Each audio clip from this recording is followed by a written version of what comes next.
اعوذ باللہ من الشیطان الرجیم بسم اللہ الرحمن الرحیم۔ اللہ تعالیٰ کے احسانات۔ علی ایک بہت ہی اچھا لڑکا تھا۔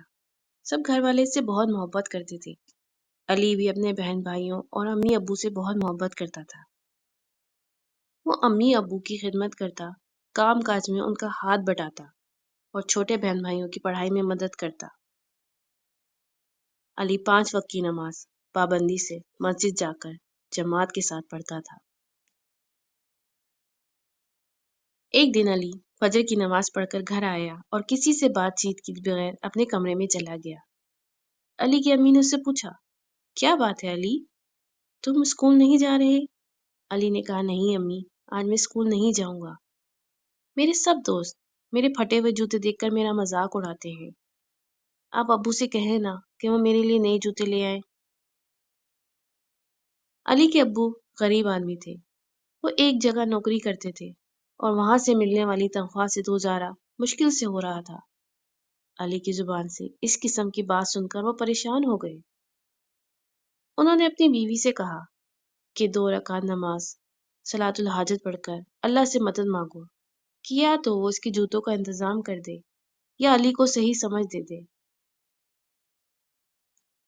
علی کے امی ابو نے صلاۃ الحاجت پڑھی اور اللہ سے دعا کی۔ علی ظہر کی نماز کے وقت نیند سے اٹھا اور کسی سے بات کیے بغیر وضو کر مسجد کی طرف چلا گیا۔ راستے میں اس کی نظر اپنے دوستوں پر پڑی جو نئے جوتے پہن کر اسکول سے واپس آ رہے تھے۔ علی ان سے چھپتا ہوا آگے بڑھ گیا کہ کہیں وہ اس کی مذاق نہ اڑائے۔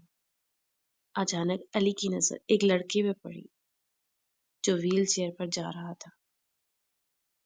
اس کے دونوں پاؤں نہیں تھے۔ اسے دیکھ کر علی کو بے حد افسوس ہوا اور بے اختیار آنکھوں میں آنسو آ گئے اور دل میں وہ سوچنے لگا کہ مجھ سے کتنی بڑی غلطی ہوئی۔ میں نے اللہ تعالیٰ کا ناشکرا پن کیا۔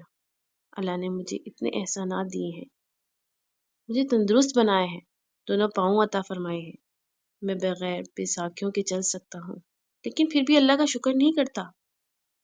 علی کو اپنی حرکت پر بہت شرمندگی ہوئی۔ اس نے نماز پڑھ کر اللہ سے معافی مانگی اور گھر آ کر اپنے امی ابو سے بھی۔ کھانا کھا کر علی گھر سے باہر جانے لگا۔ علی کی امی نے پوچھا، بیٹا کہاں جا رہے ہو؟ علی نے مسکراتے ہوئے جواب دیا، اپنے پرانے جوتوں کو نیا کرنے۔ علی کی امی یہ دیکھ کر خوش ہو گئی کہ علی اپنے پرانے جوتوں کو پالش کر کے چمکا رہا ہے۔ اللہ تعالیٰ نے جس حال میں رکھا ہے اس حال میں خوش رہیں۔ اللہ کا شکر ادا کریں کہ اللہ تعالیٰ نے آپ کو صحت سے نوازا ہے۔